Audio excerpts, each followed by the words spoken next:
The Albin Countergambit is a response to the Queen's Gambit. It's characterized by the move e5 in that position.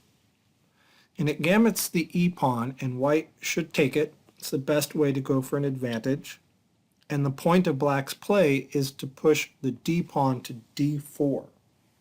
So this becomes a thorn in white's position. It stops the knight from developing to its natural square. As we will see, it makes it difficult for white to push the e-pawn as well. So black is down a pawn, but let's see how white should continue. White should play knight to f3 in this position to threaten the pawn and to support his own pawn. I want to point out a tempting mistake.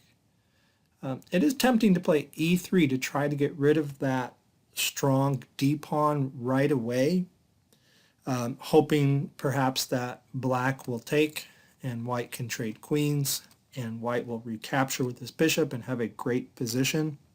But here's the problem with this move e3. Black will not take. Black will play bishop to b4 check. And after bishop to b4 check, if white blocks with the bishop, then there is this strong bishop sacrifice, d takes e3, leaving the bishop on b4 to be taken. White should not take that bishop. He should just accept a terrible pawn structure by capturing on e3 and getting a worse game. Because if white takes that bishop on b4, then black plays e takes f2 check, and there's a threat on his queen, so he has to stay in contact with it. The only move is king to d2. And then black takes his piece back on g1 and promotes to a knight. It's important to promote to a knight to gain a check on the king. If you promote to a queen, then white will have time to take the queen off on d8, followed by rook takes g1. So you play promotion to knight, check, and white is forced to move his king back to e1 to stay in contact with his queen. He doesn't want to lose his queen. And then queen to h4 check is just a brutal attack on the white position. White will not be able to survive this. Black's pieces are going to swarm all over the position. The knight is going to come out to c6 with tempo. The bishop is going to develop somewhere, and this rook is going to get to the d file. So white's going to lose this position. So in this position, after that pawn pushes to d4, it's not safe to push your pawn to e3 because of this move bishop to b4 check. So instead, you should just play your knight out to f3, and then black can play knight c6 for similar reasons to support his pawn and pressure the white e-pawn. I wanted to point out that I once played a game as white where my opponent played c5 in this position, which I think is a mistake. It looks like it's supporting the d4 pawn, but now this does allow the move e3 because there's no bishop check on b4. And so I played e3 and had a good game. So knight to c6 is the usual response, and then overwhelmingly the choice here is g3. So white just plays around this pawn for a while. Fianchettos his bishop to g2, gets castled. Sometimes this bishop develops out, sometimes it sits there for a while, and the knight comes to d2. And sometimes white gives up his e-pawn and plays for equal material but quicker development. In the Albin Countergambit, your priority should be faster, better development than your opponent rather than hanging on to your gambit pawn. Let's look at some continuations from this position. So to review, this is the Queen's Gambit. This is the Albin Countergambit. White should take the gambit pawn. Black will push his pawn forward to d4. Knight to f3, knight to c6, g3. So here there are three very common moves that black plays. One is knight g to e7, since it can't go to its natural square. White finishes the fianchetto, and then knight to g6 attacks the e5 pawn. White probably doesn't want to support it with a move like bishop to f4 and get that kind of structure. So white gives up the e-pawn and just castles in this position. And then knight g takes e5. And what typically happens here is white swaps a pair of knights, opens up the long diagonal for his bishop, and then plays b3 to protect the c4 pawn. And we'll stop this line here, but white can get very good development with moves like bishop to b2, knight to d2, to e4. The queen might come to c2 in some cases, and a rook can come to d1 and pressure that pawn. So white's doing fine in that position. But to back up, after g3, another common move black sometimes plays is bishop to g4. Just getting the bishop out and tending to push the queen to d7 and castle long and putting pressure on this f3 knight. Okay, you can continue finishing your fianchetto again. Some players prefer to play knight b d2 in this position because if black rather takes the knight, then you can recapture with your knight and it still will support your e5 pawn. But we're going to see a game in a moment by a grandmaster that recommends, with a very persuasive argument, keeping this knight on b1 and ignoring your e-pawn, ignoring any threat on the e-pawn. Don't worry if you lose that pawn. Just concentrate on your fast development.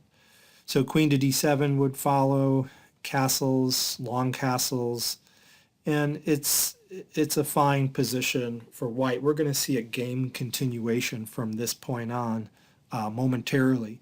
But let's back up and look at a third option in this position after g3. Another move sometimes black plays is bishop to e6.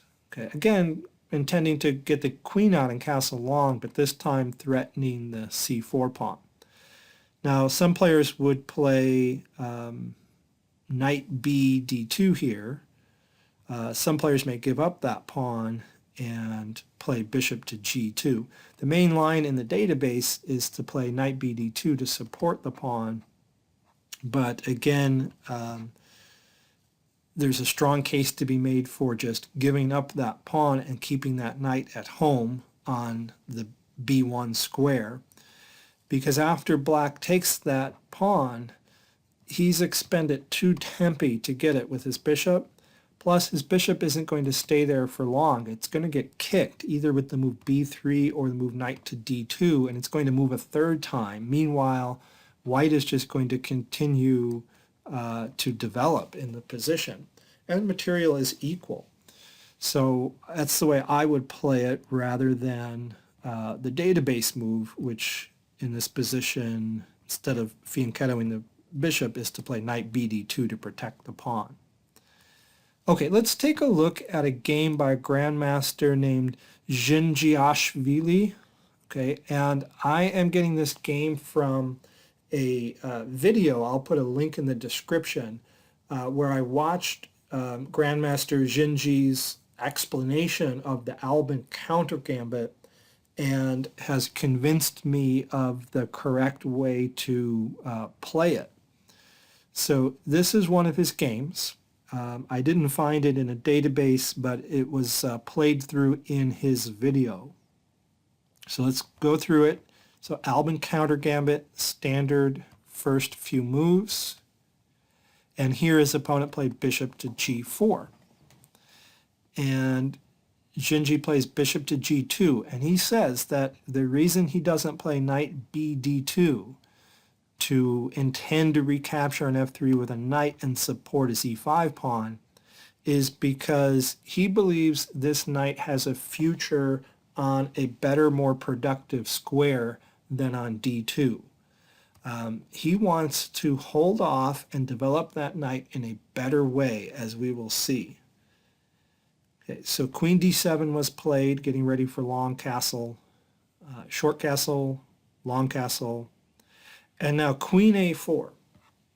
So queen a4 does put pressure on this a7 pawn, keeping the knight fixed in place, but it also vacates the d1 square. So the intention is to put a rook on d1 in line with the queen. If he can do that, the pawn will be pinned on d4, and it will allow the knight from b1 to come out to c3 rather than d2, as it often does. Okay, and here black was thinking of removing the defender on f3 and then taking the e5 pawn. But he can't do it right away because white would grab that a7 pawn first. So instead, his opponent played a6 to stop the queen takes a7 threat.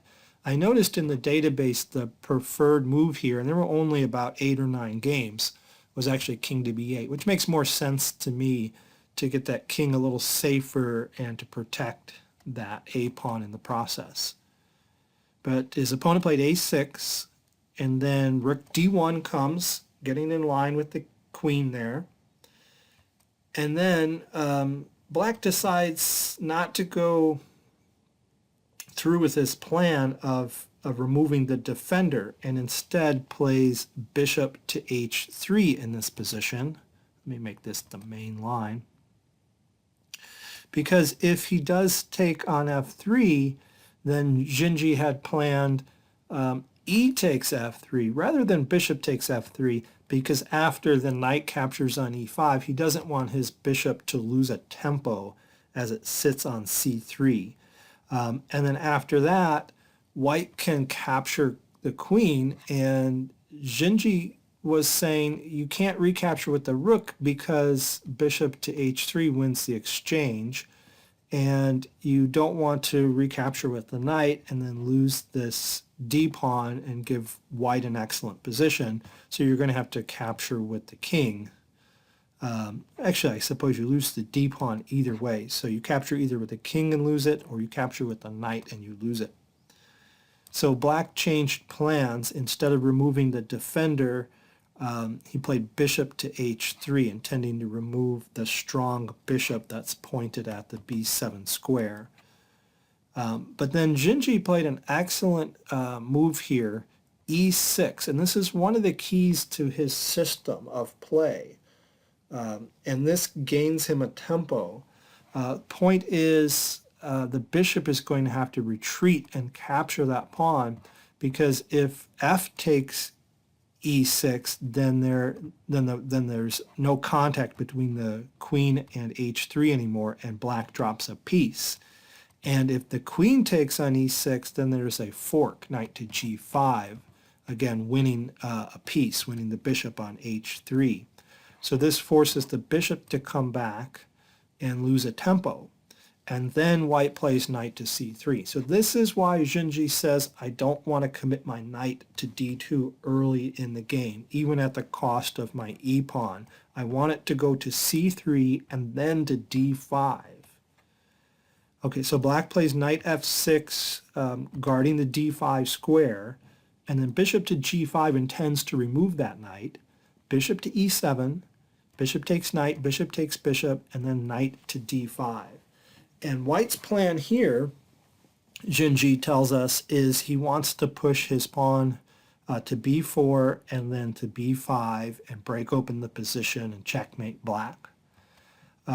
But instead, black goes for a pawn here and takes on d5 twice and wins a pawn, which is a mistake. It's a really bad position after knight takes d4. Okay, if you check the engine out here, white's already at 2.8 and recommends queen takes d4, so you can see how bad the position actually is. Instead, in the game, black played queen to a5, which looks okay until you see Dzindzi's next move.